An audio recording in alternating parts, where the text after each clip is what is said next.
Hello gamers, Hotline Miami 2 Wrong Number was recently released to the masses, and I have taken a break from popping heads and making meth in Payday 2 to bring you a quick review of this game. Full disclosure, I never played the first game, but I'm pretty familiar with it, and I only purchased Hotline Miami 2 to get the bonuses that were being offered for Payday 2. That being said, I'm glad that I did pick it up. Let's get down to it.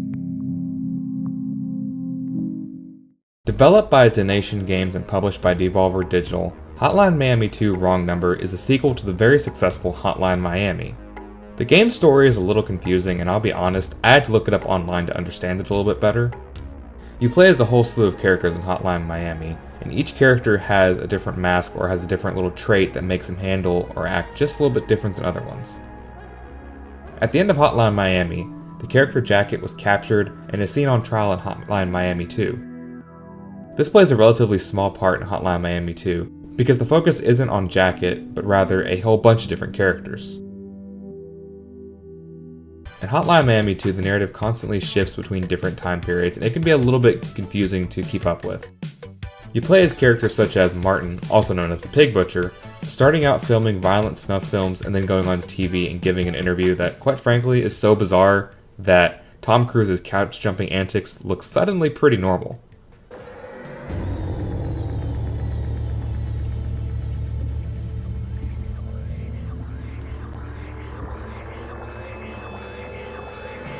Following the arrest of the Pig Butcher, you end up in a police station and then fight and kill your way through until you ultimately discover that this is all just part of a big film. His is but one of different stories offered in this game, and I'm not going to ruin the rest of them because there's some pretty crazy stuff that goes on. I'm just going to say that right now. The gameplay is absolutely awesome. Some characters start out a stage with a weapon, while others may simply use their fists to get the job done. You will punch, beat, strangle, chop, shoot, and maim your way through floors of enemies, and paint the walls and floors with their blood. Hotline Miami 2 is a wonderfully explosive, bloody, pixelated mess. Yes, you will probably die several times through the levels, and some of them can get pretty frustrating. You might die like this, or like that, or like this, or like that. Despite the near assurance of an untimely ending, it isn't really all that bad and the levels go pretty quickly, enough to where it isn't really too frustrating. There really is no set way to finish each floor, allowing the player to dream up their own way to slaughter everyone in their path. I will say though that the AI is at times pretty damn stupid and really easy to dupe, making some areas way easier than they probably should be.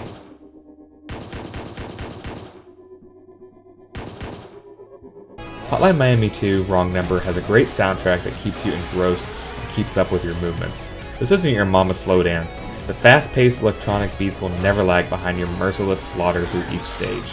Crank that shit up and get ready to experience a true killer soundtrack.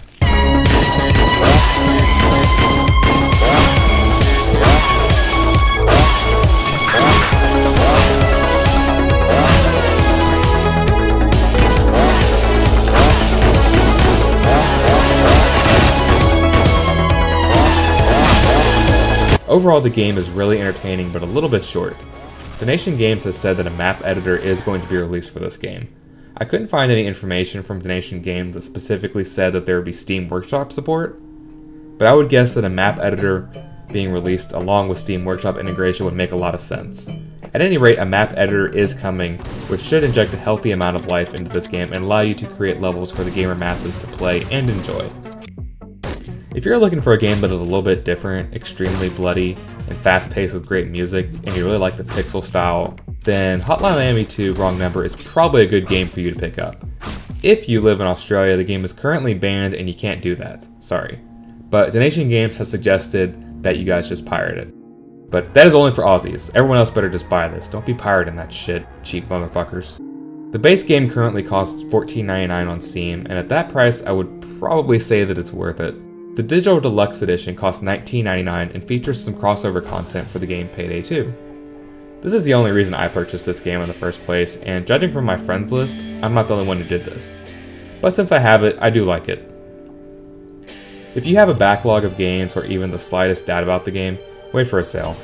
Hotline Miami 2 Wrong Number is good, but it isn't the best game on the market. Like I say with a lot of games, if buying Hotline Miami 2 means that you don't eat fast food or something, then get the game. I hope this has been informative. If you've enjoyed this review, please remember to like, subscribe, or share the video with friends or anyone. And remember to always have a bloody good time gaming. Hey guys, thanks for watching my video. Please feel free to check out some of the other awesome content on my channel, such as maybe one of these two videos here. And ponder the question, do you like hurting other people?